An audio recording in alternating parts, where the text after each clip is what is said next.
right, Mr. Gentry, here's what we're going to do. We're going to talk a little bit about your family, where you grew up. Tell me a little bit about how you got involved in the military, either by the draft or by enlistment. What your job was in the military, your MOS, as they say. Yeah, and then we're going to talk about Dachau. Okay. Okay. So I'll ask you a couple questions, but really feel free to just speak freely and comfortably. I'd probably be better off if I did that. I can tell my story better that way. Do you want to do it that way, and then if you don't mind my stopping you along the way, No, if I be could get some fine. clarification. No problem. That's no problem. All right, so just tell me a little bit about where you're from. Okay, I was born and raised here in Williamson County, and one of 9 children, a working, middle-class working family, I suppose. And my story really begins when my daddy dies when I'm 12 years old, and leaves my mother with 7 unmarried children to raise. 2 had already married, and she had no income. So we had a pretty hard time, but we didn't know it because we were a pretty happy group, the 7 of us, and we learned to live off the land. For example, we learned to catch rabbits with our hands, catch squirrels with our hands, fish with our hands, and we just had a wonderful time doing it, having fun catching those animals. And that was our food. That's how we survived during the Depression years, by doing those sorts of things. Then as we grew up, we began to get little paying jobs and things like that would bring a little money home, and we just simply survived during some hard times. But everybody else was having a hard time at that time also. And then we got into the high school years and that sort of thing, and I guess it was pretty typical high school years for me and those around me. We happened to have a place in Franklin that was the most fabulous place in the world, and that was the Willow Plunge swimming pool. And it was unbelievable. I don't think anybody in the whole country had anything like it. There were 2 large pools that a gentleman developed that were fed by a spring, and the water would flow in these 2 large pools continuously. So we had fresh water always entering and leaving the pools. Beautiful place, manicured. The grounds were fabulous, and it was not unusual to have maybe 2,000 people there on a hot sunny afternoon. And so we as teenagers, frequented there, and I even ended up as a lifeguard there and worked there, and we just really had typical high school years, I suppose. Then I was involved in athletics. I played football, basketball, and baseball, and enjoyed all of that. So what I'm trying to say to you is that we were living a real good, simple life in Franklin at that time when I was growing up. However, one Sunday morning, I go to Sunday school, and after Sunday school, we have about a 15-minute break before church service. And in Franklin at that time, no businesses were open on Sunday except one drugstore. And it happened to be just around the corner from the church. So we as teenagers, I was 16 at this time, walk around the corner to White's drugstore. And there we'd buy a Coke and stand around and talk just like any other teenager would. And in that particular morning, someone got our attention and turned the radio up so we could all hear. And everybody got quiet, and we heard for the first time that the Japanese had just bombed Pearl Harbor. And there was great loss of life, and people had lost their lives, material, and all that sort of thing. And then I didn't realize it at that time. It's a number of years later, and even now that I look back, that event changed the world forever. And it's never been the same since. That event changed the world. The things that we enjoy now, even the technology that we have today, came out of World War II. So we as teenagers heard that news and put our unfinished Cokes down and walked out of the drugstore because we knew what was going to happen. The United States declared war, of course, not only on Japan, but on Germany as well. And then I, as a 16-year-old man, witnessed the greatest display of patriotism this country's ever seen, because those men that were 2, 3, 4 years older than myself began to go into service as quickly as they could. My brother was one of those. He was 2 years older than me. So he goes in, and when they go into service, they would issue them, of course, 2 dog tags to be worn on a chain around their neck for the duration of the military. And so they would go off to war, and then we're at home. I'm 16 years old, and then we have rationing, and our lives are beginning to change. Not only do we have rationing, the ladies are beginning to come out of the houses now and leave the home and go to work to take the men's place. That change is still that way. They never came back. So we're at war. And as it progressed, and we hear this and so on. So let me go on through those years at the early part of the war. And then I always want to tell this to the people when I do speak about this, that the saddest part of the war happened about now, because those first people, those first men that went off to service began to be killed, losing their lives in military service. Now, Franklin was so small that everybody knew everybody else. I knew everybody in town, they knew me, and they knew my family, and so on. Everybody knew everybody. So when one of those men would be killed, they would take one of those dog tags, which has a notch in it, and put it between the insides of the teeth to stay with the body.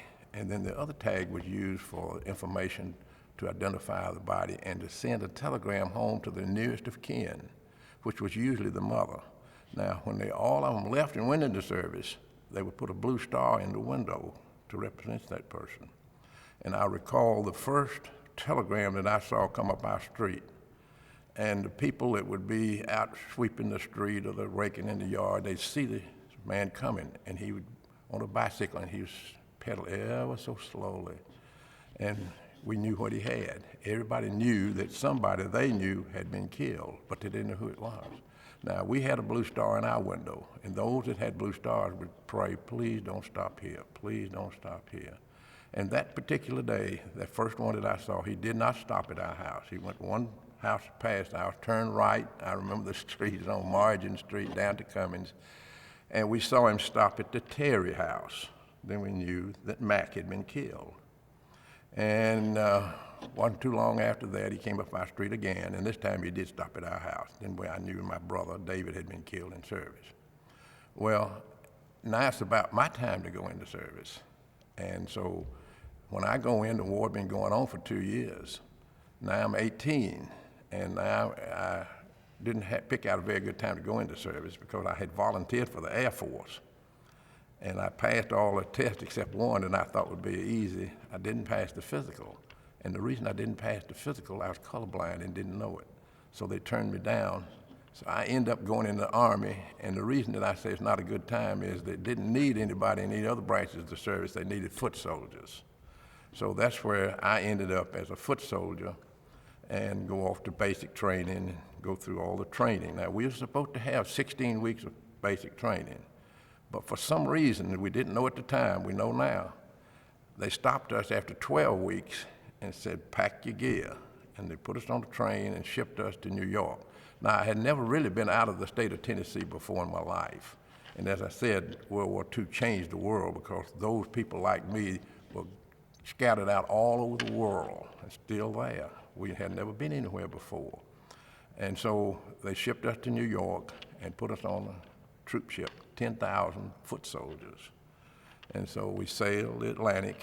I'm seasick the whole way, I think. It's awful. I won't go into that. But anyway, we crossed the Atlantic and landed in Liverpool, England. At night, can't see anything. The Germans are still bombing. They just have blackouts. And that night, they tell us to get our gear. We're down in the depths of the ship and take the belt of the man in front of you. And so, of course, I do, and someone takes my belt behind me, and we snake up out of the bottom of the ship and onto the deck. We could tell we were on the deck because of the fresh air. And then off the gangplank and down into a train which had black shades down also. And now, see, keep in mind now, I'm that little boy that grew up so simple back in Franklin all this time, never been away from home before. And we're on the train down through England to Southampton. And from Southampton, they put us on the LST. And that's the one that's at the front now. I'm sure you're familiar with that. We crossed the English Channel, And when they let the front down, there's France. Now, I'd read about France. I never knew anything about France, but it was snowing and cold, and maybe you can figure out why they shipped us over there. The Battle of the Bulge. And they needed foot soldiers quickly. That's the reason they cut us short. Before I know what's going on, we're in a little French village. The village has almost been destroyed completely, but we did find a house that had a room upstairs and had the wall and everything was intact except the window had been blown out. So we hung a blanket over the window and hovered around a little stove. We were under about 18 inches around the stove, and I think we kept the stove warm and then it kept us. But anyway, we hovered around there and we would talk and waiting for our time. We were going to go into combat for the first time, and we knew it was coming. And then about 11 o'clock that night, a runner comes from the command post up, and he says, the captain said, draw ammunition. Now it's getting close. So we go down and go out into the snow and get our ammunition. You get those bandoliers, they put extra ammunition for infantry, put 2 around your shoulder and 2 hand grenades, and go back upstairs and wait. And then about midnight, by the way, we had one man that was there older than the rest of us, a big guy, and he was from Chicago. His name was Michael, and I never forget Michael because he was a big talker. And he talked and talked and talked, and I never heard such a language as his. He's the first real live Yankee I'd seen up close in my life. And I thought, well, as long as Michael's on our side, the Germans hadn't got a chance. So anyway, we go down and get our ammunition. We come back up. Now, the talking has pretty much subdued now. Even Michael is slowed down considerably. And about 1 o'clock or 2 o'clock in the morning, he comes back up and says, the captain said, fall out. Now, this is it. We're going into combat for the first time. And we go downstairs, out into the snow, and they have some trucks. They're going to transport us a little ways in the truck. And you can't see anything because once they turn the lights off back on that ship in Southampton, that's the last time I'd see lights at night for almost 6 months.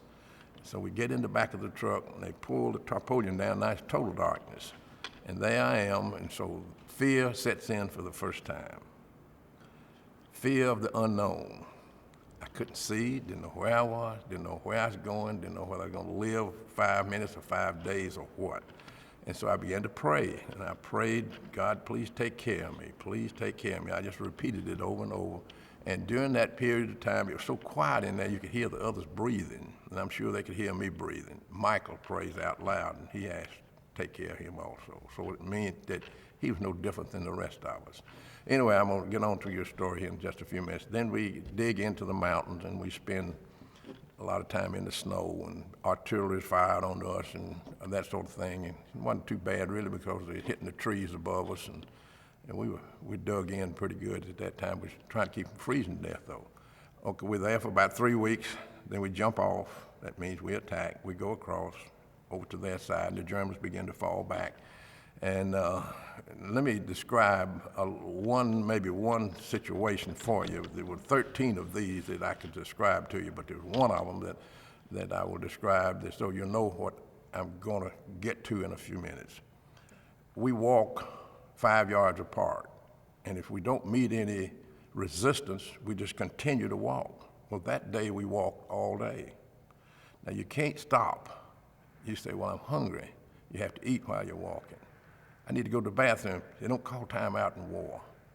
You don't call time out for you to go to the bathroom. You run ahead, go to the bathroom, and get back where you're supposed to be because you're responsible for the man in front of you and yourself. The man behind you is responsible for himself and you. So I had to run ahead and go to the bathroom and get back in where you're supposed to be. We walk all day, and then night comes, and you think, well, we'll go to the motel. No, not hard. There wasn't any place to go. We just keep walking all night long. But we hear a terrible noise well ahead of us. We thought we were going into a thunderstorm. The sounds were horrific, this terrible sound, boom, boom, boom. What was happening, the British and the American Air Force were bombing the city of Würzburg, Germany. And we didn't know that. And as we got closer and closer, we walk all night. And by the way, I found out this, you can go to sleep walking. And when you do, you'll hit the ground, it'll wake you right back up. And so you get up and start walking again. So we're already tired. And when we get to Würzburg, and what they were trying to do with us, the reason they walked us all day and all night is to get there to cross the main river before dawn, because they'd have a definite advantage of us coming across after dawn. So we get across the river right at dawn, and I could stop and spend hours talking about any of these times that we're talking about, but I'm gonna move on. We fight all day that day and get about a block and a half, and we lose some people. That's important, what I just said. We lose. Randy McDavid was the first one, a sergeant from South Carolina. I knew him very well. He's killed, and we lose him. That's war. The gunfire. He was killed by machine gun fire. And that night comes, and you don't sleep the second night either. Now, we walked all day and gone all night without sleep. Now we're going to go through another night without sleep because they're in the buildings with you. You're in the city now. You're in the rubble with the German soldiers. And so you don't sleep that night either. The next day, we made good progress and got into a city park. But it was a terrible situation for us because once we got into the city park, there were buildings around us, although they'd been destroyed. The Germans were in the buildings, and they were just hitting us in the park. And I know exactly what bullets sound like when they go by your ear. Within a half inch of your ear, it pops. And they popping all around. Finally, I got hit. Well, it didn't hurt me. It hit me. It came off of the tree, hit my helmet. I knew that I was not hurt, but I went down. I think it was just automatic. I'm here, I'm supposed to go down, and which saved my life because they thought they had me, and I didn't move again. And finally, we were able to get out of that park. And night came on again, and we had secured pretty much the city of Würzburg by that second day. And it's not a big city. It's not as big as Chattanooga, say. It's a beautiful city, though. It wasn't when I was there. I've been back once. But anyway, we finally get a chance to sleep that night. And I sleep on a pile of coal underneath the floor that the house had burned above it. And so next morning I heard my name. Without sleep, though, I bet. Oh, it didn't. That cold felt like a feather bed. I just went right to sleep. Everybody did. And the next morning, the best thing that could happen to you in war happened to me. I heard my name. That means you got a letter. A Jeep had come up with our mail. It was about 3 or 4 weeks late, but it didn't make any difference to me. I got 6 letters, and I think I want to tell this little story so you'll know how it was. I got those 6 letters. Go back in, I sat down on my pile of coal, my bed, and close as you, leaned against the wall, was my squad member, Jack Richards, and Jack's from Missouri. He never got any mail. And we felt so sorry for him. He didn't have anything to look forward to. See, you didn't look forward to doing tonight what you did last night or today what you did yesterday. You just looked forward to getting through the day and getting a letter. Well, he never got any. And when I sat down and started to open my first letter, he said, "Hey, Gentry, you mind if I read one of your letters?" And I said, "No, Jack, you take 3. I read 3, he read 3. We swapped, and we did that the rest of the war. In fact, I got in touch with him in 1995. 40-odd years later, or whatever, 50 years later, I guess. Anyway, I got his number by chance and I called him, and he's still alive. He answered the phone, we talked, and guess what he asked me? He said, "Did you ever marry Rebecca?" I said, "Yes, Jack, I married her. We've been married 52 years. He said, "I just wondered." See, he read my mail. He read the That's letters. how important mail was to them.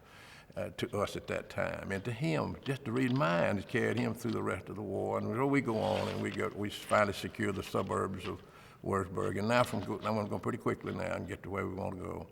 We go to Arnstein. Something's going to happen at all these places. When you're in the infantry, Let me interrupt you real quick. By this time, what did you know was going on in Germany? I just busy, like I said, trying to survive this day and this night and this day and this night. No, I mean about the war, the political efforts. Did you know why you were there? You Well, knew you were there to get to liberate, to take Germany away from Hitler. But did you know what he was doing? You just knew he was No, kind of an evil ruler. I was a patriotic citizen that joined after my brother was killed, and all of my friends had gone in. There was only 13 of us graduated from high school, and 40 girls in my graduating class. 13 boys and 40 girls. So all the boys and men were leaving. Very few were left. So I really didn't know anything except I was a soldier. I had a job to do, and I wanted to do it. Okay. And so we're going right on through. So we go to Arnstein, to Schweinfurt, from Schweinfurt back to Firth, walking Nuremberg, Buckdorf, lost our company commander at Buckdorf. Finally, we're in late April. And by the way, you don't ever know what day it is or what hour it is. We didn't even have a watch. Some of the officers did. We didn't. You don't know what day it is, where you are. You're just going. You have no idea. But late in April, and the reason I know it's late in April, I read later what happened. We crossed the Danube River, and the beautiful blue Danube. I've heard the blue Danube walk so many times, but it was black. We crossed at night. We always left and moved at night when we were going to move very much. And so we crossed the Danube River at night, and the next morning we jumped off again before dawn. Now, the war now is pretty well gone. The Germans are whipped. We're chasing them rather than they stop and fight like they did at Würzburg. They fought hard at Würzburg. But that's the last time they really fought hard. They killed a few more at Buckdorf. But anyway, we jumped off on April the 29th. This is important that I get this in. And my division, which was the 42nd Infantry Division, was one of the divisions, maybe the only one, I don't know. They didn't ask us anything, we just did what we were supposed to do, was to take the city of Munich in Bavaria, the largest city in southern Germany, which is directly south after we crossed. But for some reason, my company, E Company, 232nd Infantry Regiment, 2nd Battalion, we went in a southeasterly direction rather than a due south. And that took us to the left of Munich. And about, I think it's important that we get what I'm saying now, is that we left just before dawn. We arrived on a slopey hill down to a pretty little village, really, about 10:30, 11 o'clock in the morning. It's cold, it's damp. But the little village was overwhelmed by a large wall comparable to the wall in this room. And it was quite large. The village was Dachau, Germany. Didn't know it at the time. And our objective was to take this, whatever it was. We knew it was some sort of camp. We didn't have any idea what kind of camp. I think I thought it was some kind of army camp. And as we approached it, there was a terrible odor. And on the northeast corner, they had a large gate for allow boxcars to enter and to leave, whatever this was. Now, by now, I'm a staff sergeant. And when we get down, you have about 3 feet on either side of the boxcars to enter through the gates. I go to the right around the end car to go in on the opposite side from where we had approached. And that put me on the door side of the boxcars. And there, for the first time, I saw the bodies. Had no idea who they were, where they come from. They were all dead. I found out later, I think they said that one might have survived. But anyway, I didn't see any. And they had the striped clothes on. Their head was the largest part of their body. You could see every rib in their body. Their arms and legs about like broomsticks. And I couldn't believe what I was seeing. They were not soldiers. See, I'd seen soldiers, both ours and Germans, dead, but nobody like this. And I remember asking my friend Charles Thiessen from Long Island, I said, who are these people? He said, they're Jews. Well, I didn't understand that because, you see, in Franklin, we only had 3 Jewish families. Mr. Turner was one of my best friends. He was a Jewish man that bought my furs, and when I trapped and made money to buy my clothes with, he bought them, and I knew him. And the Posnacks and the O'Brien, only 3 families in Franklin. So I said, the Jews, well, you don't stop and analyze anything. Get in there and get in there and get it done. So we get inside, and they have large buildings. So we go from building to building. I was surprised to see all these big buildings inside of a camp. Well, what it was where they're storing the equipment for the SS troops, and they're using the prisoners for labor is what they were doing. And I didn't know that at the time, but we could hear gunfire ahead of us and to our right. What we didn't know is some other troops had already entered the front gate. We came in through the back gate, so to speak, through the railroad gate. And we finally linked up with them. And just as we linked up with them, there is a barbed wire fence, a watered moat, another wall, stucco type concrete wall with barbed wire on top of it, and it's obviously there's somebody in there they don't want out. We realized then it was a prison camp of some kind for the first time. And we moved to our left. I'm going to talk quickly because I don't like this part. We moved to our left, and found the gate, wrought iron fence, Arbeiten machen Sie frei, which means work makes you free. And there was a little bridge over the moat. Then there was another barbed wire fence. And on the other side of it was just a sea of faces. And they all appeared to be dead, but yet they were alive. And we let them out. Didn't know who they were. And as they came out of the gate, and other troops had broken through the fence in different places, and someone said, "Don't let them kiss you on the mouth." And I didn't quite understand that. They would hug you, they'd drop on their knees and go around your leg and kiss your leg, kiss your boots. I remember going in the second day on the front of a Jeep because it's hard to walk in there. They wanted to hug you. And I got on the front of a Jeep and they'd run up and kiss your boots while you're sitting on the Jeep. And so we released them, not knowing again who they were. Let me back you up a little bit. Go right here. You talked about the sea of faces. Mm-hmm. At that moment, were you aware that these were innocent Jewish people? No, well, I'll tell you some more about it in just a few minutes. I found out I've done some research since then. No, I mean at that moment. No, did you know? well, absolutely not. So you just knew these were They're prisoners? prisoners. I didn't know who they were. Some of them were a little bit better shaped than others, but they were not any of them healthy at all. We had another liberator describe them as moving skeletons. Well, that's a pretty good way of putting it, I think. how you felt? Their clothes was just hanging on them and not wearing them. They were just hanging on them. And anyway, they go out into the village of Dachau. And then we're told we got to go get them and bring them back. And they didn't quite understand why we bring them. We wanted to help them. And anyway, their bodies laying around in the street, in between the buildings. And as I said, remember, I'm this little boy that grew up right down the road here. And I don't know what's going on here. I knew war, you're supposed to have some killings in war, and that was part of it. But I've never seen anything like this. And so, anyway, we get them all back in there and stay there for a couple of days. And I remembered what I just told you a minute ago. We liked to hunt and fish. And my older brother that was not in the service loved to hunt and fish also. So we went back to one of the buildings that we had gone through, and they had these wonderful Parkers coats, camouflaged on the outside and turned it in reverse and had white on the inside for snow. And I thought, boy, he'd love to have one of those. So we and the others got them. We packaged them up and mailed them home. And the company commander said, stack them in the street. And we stacked them out there in the street. And then they came over and poured gasoline on them and burned them. And I thought, what? But I found out why. He did the right thing. Then they finally said, we finally left. They took us out into a field near the camp, took all of our clothes, burned them, shaved every hair off of our body, sprayed us with DDT. They put you in jail for that now, I think. Sprayed us with DDT, and then I realized why he burned that and not to kiss you on the mouth. Typhus fever carried by a flea from a rat to the human, and that's why they didn't want us to have the fur with us or get any hair off my body, so that made sense. He did the right thing. Didn't understand at that time. We leave, the war's over.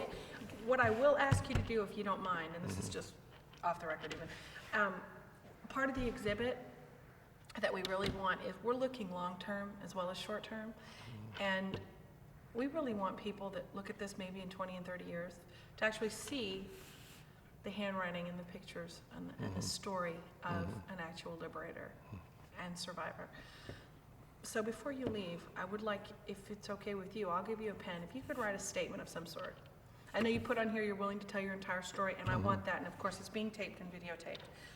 But having a statement written in your handwriting, and it could, some people have written something very simple and some people have written something long. It doesn't matter. Nah, that might be simple. It's okay, but we're gonna put it next to your portrait, just so you know. That was what this paper was about, just so you're comfortable with that. We'll catch you on the way out. Are you ready, Will? Yeah. Okay. I wanna back up, okay? I know you said it was a difficult part for you, and I can understand that.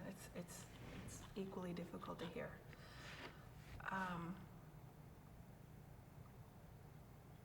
When you went back to get the survivors, the victims, and said, you need to come back to camp, at that moment, you obviously understood their need to get the hell out of there. Yeah, I remember how I felt there. I knew that they were starving. And when we came in, we didn't have anything with us. We just ourselves. But we were told, get them back in, and they were going into the houses in the little village just across the street. And we'd gather them up. We'd see them on the street or coming out of this house or going to this house, and we herd them back. And they didn't resist very much. It What were you wasn't saying a to problem. them? How were you getting them back? Well, I don't remember what we said other than I think we had, his name was Schneider. He could speak German real well, and he was yell out, and we'd motion them, and we got most of them back in there. And I think once they saw most everybody going back, they started coming back. He was telling them they were bringing food, We're gonna feed you. bringing We're food, gonna take care bringing of you. food and medical help. Did they seem to trust you? I think yes. We had no problem with that I can recall. Now you're only talking to just a foot soldier. I don't know officers what all was going on with them. Had no idea. There But were a couple accounts of the liberators in Dachau, that there were still some guards present. yes, but they were killed. Well, that was what I was gonna get to. There were some guards present, and at certain times, there's documentation that these soldiers had allowed the healthier inmates to kill them. I didn't see it. I heard that. We saw the bodies, and The guards. they saw the bodies. And as I understand it, the German guards, and as I said, I didn't witness this. The German guards had put on some prison clothes themselves because they were fleshy. You could tell the difference. And the inmates used bed slats, whatever they could find, to beat them to death. Is what that's older. I'm repeating what I told it. So you did hear those stories? Yes, while I was there, not later, while I was still in the camp. How did you feel about that? Well, it's all right with me. The Germans had already killed my brother, and I don't mean it was revenge. I have respect for the German people now, but at that time, I didn't mind what they did to them. You saw the drive-in. Dachau is 15 so minutes from Munich. You saw the drive. You went in.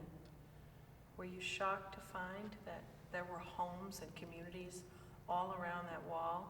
Oh, yes, and right off we learned German words, but they were usually food, Brot, Eiers, Fleisch, haben Sie Brot, just food. But I finally learned to put one sentence together, and it was this one: Haben Sie Dachau gesehen? Have you seen Dachau? And they would say, Nix haben. No, they didn't know anything about it. And it's hard for me to believe that they didn't know what was going on in that camp. So that's the experience I had with there.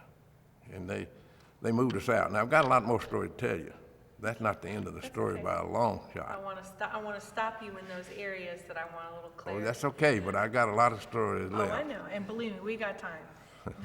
I just want to ask you these couple questions. You put in here that the things that you encountered at the concentration camp were boxcars, large buildings, and prisoners. You mentioned the odor when you came in. The what? The odor. Oh, the odor, yes. We didn't know what it was. I still don't know exactly whether it was from decaying bodies. I don't know what it was, what it was, but it was a stench. It was a, Liberators have Yeah. said that for 50, 60 years. yeah, you still smell it. They can still I still smell smell it. it. You But I don't know what it was. I couldn't that tell way? you what it was. I never smelled it anywhere else. Were there any particular victims or survivors you remember more than anyone else? Well, no, not yet. I will in a few minutes, though, because things happened after that and had happened to me later that brought me back to Dachau. Okay. Tell me So- how long you were in Dachau the first time. About 3 days. I think we left on the third day they were there. We took it that day. We spent that night. We spent one more day and night, and then we left the third day. I think that's right. And you were sleeping actually in the camp? Oh yeah, we took the quarter. See, I'm not telling everything that happened. I went in the commandant's office. I was the first one in there, and the door was closed. Of course, when the trouble opened, had one of those opaque windows, broke it off. I still got his pistol, his uniform, everything hanging in there. We did a lot of things while we were there, as young soldiers would do, not knowing what we were really doing in a way. See, Not all understanding you that have an actually advantage that of stuff- all these years to study all these things. We walk in, we don't even know what we've got. We don't even know who these people are, and so we didn't understand. You still have his uniform? No, I didn't get his uniform. You see, in your infantry, you have to take what you can carry with you, and it was I still got automatic pistol, 25 automatic, about that big, and I carried it in the top of my webbing of my steel helmet. That's the only place I had to carry it. Do you ever look at that pistol and wonder? Oh yeah, I know where it was. I can see it right now. My memory, I know where it was in his closet. It's on as I go in his office, his desk is there, the closet's here. Open the closet, his uniforms are hanging there.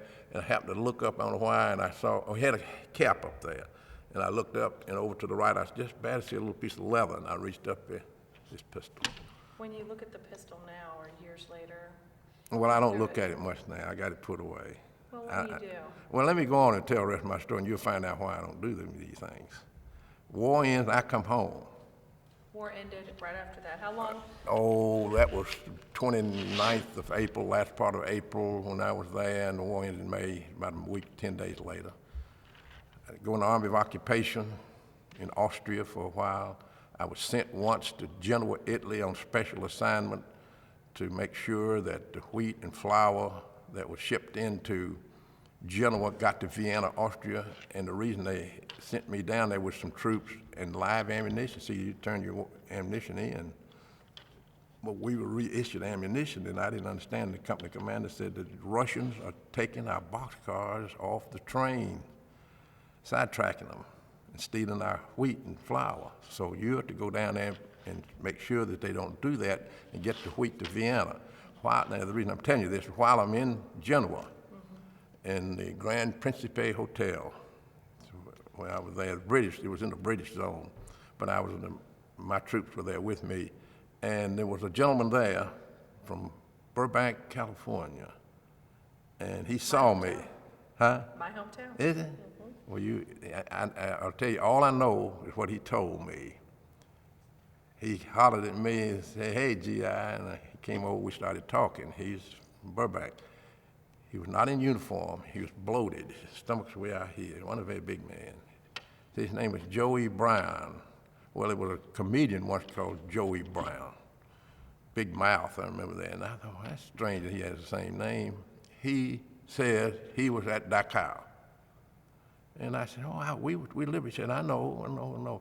And we got to know one another a little bit, and I would walk with him each morning up the street of Genoa to the doctor, and they drained this fluid off of his stomach. He was getting ready. He was coming home. I never saw him after that.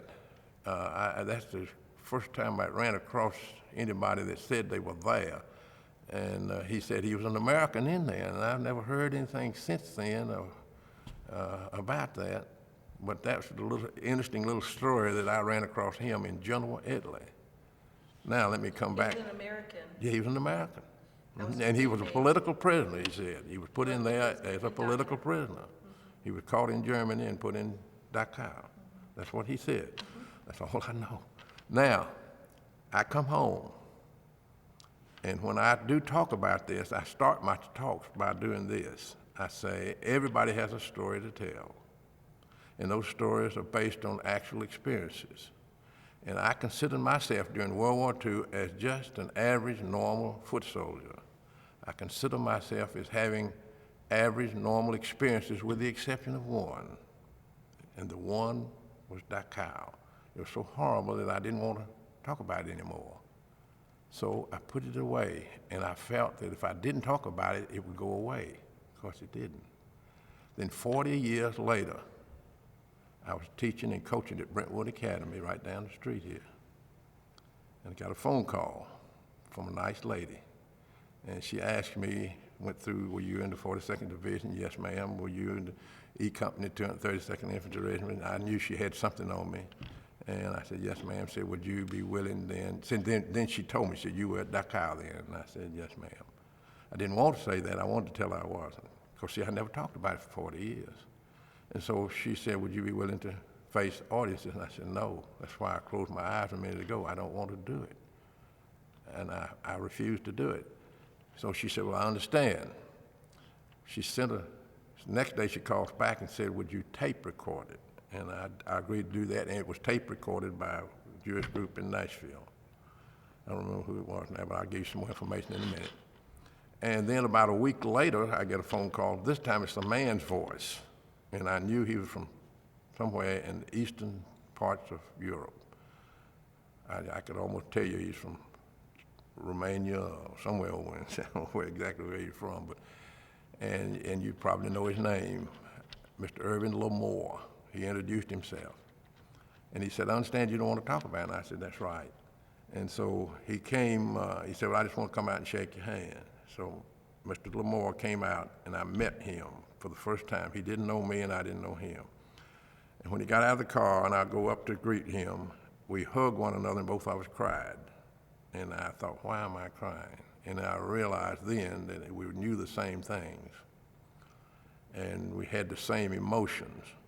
We sat down and talked, and I told him I didn't want to do it. And he said, well, you really need to get it out of your system. You got it there, and it needs to come out anyway. Finally, he said, when you die, you're going to take this with you. You don't want anybody to ever know it. And that reminds me of my mother that used to tell me little stories when she died at the age of 93. And she used to tell little stories, and they were wonderful. I remember those stories right to this day. If she hadn't done that, I wouldn't have known them. So I agreed to talk. And I didn't like it, but I started talking, and when I started talking about it, especially at universities, there's always one would hold his hand up and say, don't you think that was a hope? And I said, well, I don't know what happened before I got there, but I know what I saw. And then after I think about that, that's not a very good answer, because I just admitted I didn't know what happened before I got there. Until one day I was at school, and there was a little book, not a very big book, and it's Gazelle Save the Children. And I picked it up and I started reading it, and I thought, whoa. I think I saw the Star of David on the front of it, and I got my eyes on it. And I started reading it. I read it, and it tells, if you may know the story, but it tells about she and her three sisters, brother, mother, and father.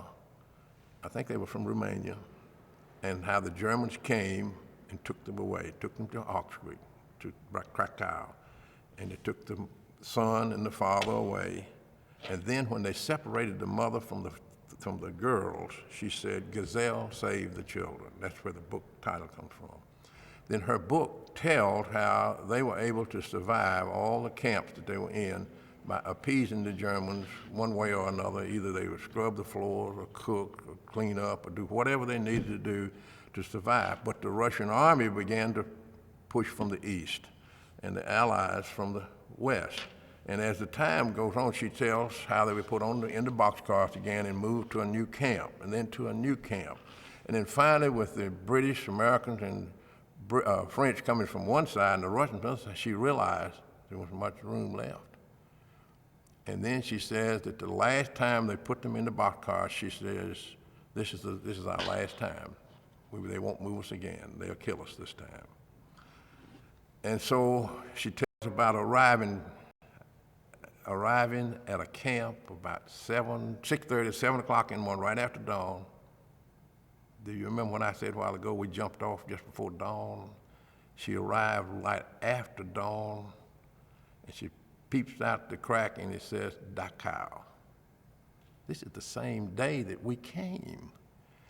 But she says she could see that the camp was overcrowded or something. I don't remember the details for everything she said.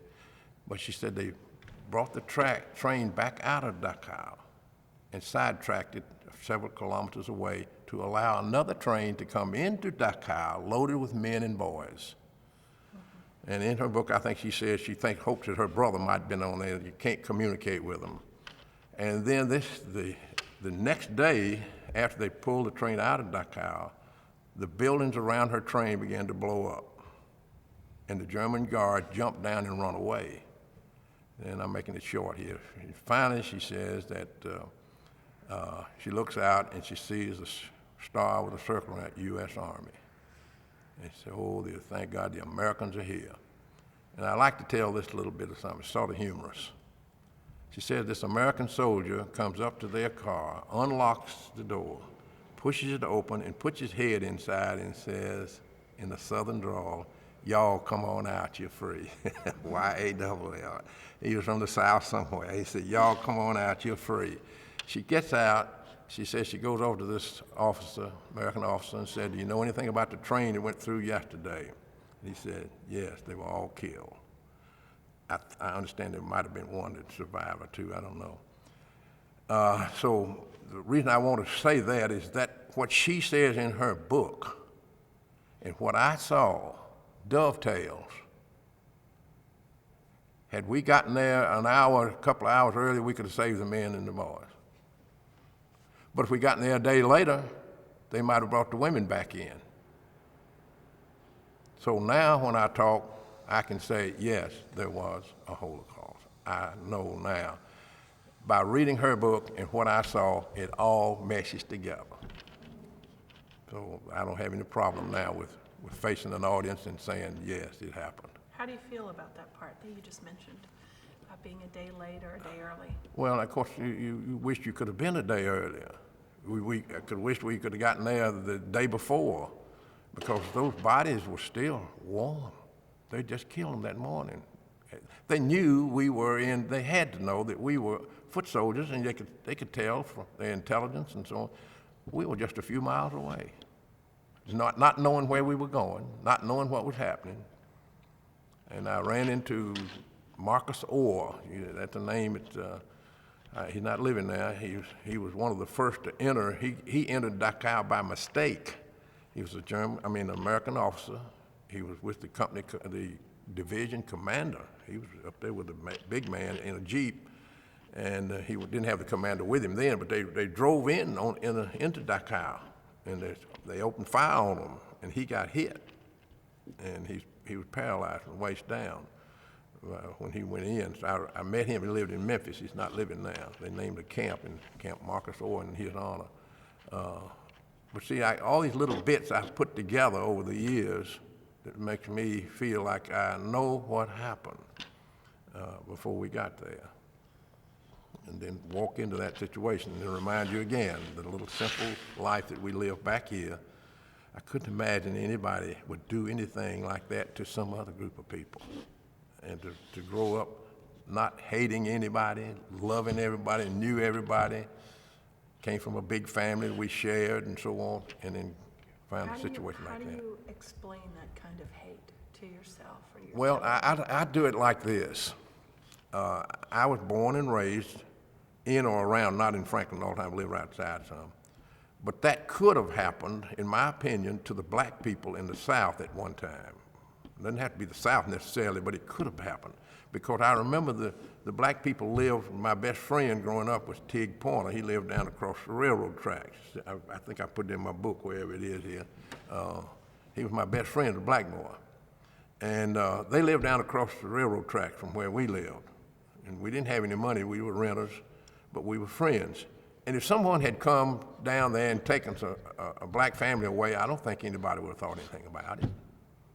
And if they come and get some more, and they finally say, well, that's okay, just take them all, they're no good anyway. And it's sort of hard to, and I know something about the Nazi Party. I know how Hitler was, what he was taught when he grew up around Vienna, and how he was taught to hate. And I know that the Jewish people did not have a real homeland for so many years, and they moved from here to there, and were pushed out here, and Hitler finally decided. I know all about that.